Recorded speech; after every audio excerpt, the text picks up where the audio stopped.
Bonjour, aujourd'hui une petite vidéo sur les cours sur le parcours avec une élève, la Maryse, une débutante confirmée.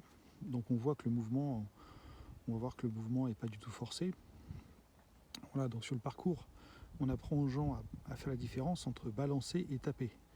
Parce qu'au practice, on apprend aux gens à taper très fort. Voilà, là on voit que c'est parti tout seul.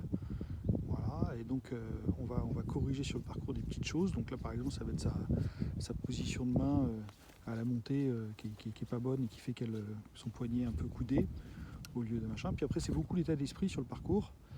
Aussi, quelque chose qu'on nommait beaucoup, c'est on apprend aux gens à remarcher, c'est-à-dire que beaucoup de gens ne savent plus marcher ou n'ont plus envie de marcher, donc les gens marchent lentement. Et le but, c'est très important, quelque chose qu'on nommait, c'est de dire aux gens, aux débutants, le fait de marcher, ça fait partie du jeu. Donc il faut apprendre à remarcher. Bien, quand on laisse les gens au practice, les gens ne s'entraînent pas à marcher. Donc, et on ne se rend pas compte que beaucoup de personnes n'ont plus de capacité physique suffisante. Donc l'entraînement à la capacité physique, il est aussi important que l'entraînement au jeu, de réapprendre aux gens à marcher, parce que sinon ils ne pourront pas être golfeurs. Voilà. Aussi, le fait d'apprendre sur le parcours, on apprend par des petits mouvements, donc on apprend du grid au départ plutôt que du départ au green.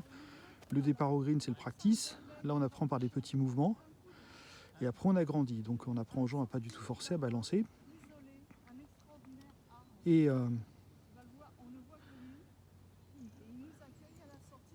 je m'arrête parce qu'elle parle en même temps.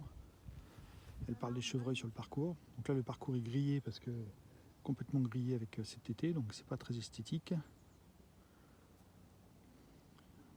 Voilà, donc on voit les balanciers. Et donc sur le parcours, l'enseignement sur le parcours, ça va nous permettre, Airshot, ça va nous permettre de fabriquer des joueurs loisirs. Donc vraiment, alors ça ne leur empêche pas après de progresser, de faire des compétitions, mais vraiment ça va nous permettre d'enseigner à une grande part de la population qui n'est pas forcément douée, qui n'est pas forcément physiquement affûtée. Donc ça veut dire que ça va nous permettre, cet enseignement sur le parcours, de faire plaisir à beaucoup plus de gens et de mettre beaucoup plus de gens au golf. Et aussi qu'ils ne se découragent pas, parce que sur le parcours, en fait, comme on leur fait faire des petits mouvements, etc. au début, ils se rendent compte de la difficulté du jeu, et donc ils ne sont pas déçus après, parce que souvent aux gens au practice, on leur apprend à faire des très grands mouvements, ils ont l'impression de bien jouer, et puis en fait sur le parcours, ils s'aperçoivent que des fois ils ont du mal, parce qu'on a oublié de passer par l'entraînement à la régularité. Voilà, alors que sur le parcours, c'est d'abord précision-régularité, et seulement après, on augmente l'amplitude du mouvement. Voilà, comme je l'avais expliqué, vous avez des vidéos explicatives sur la formule, mais là je voulais parler vraiment des avantages de cet enseignement. Merci.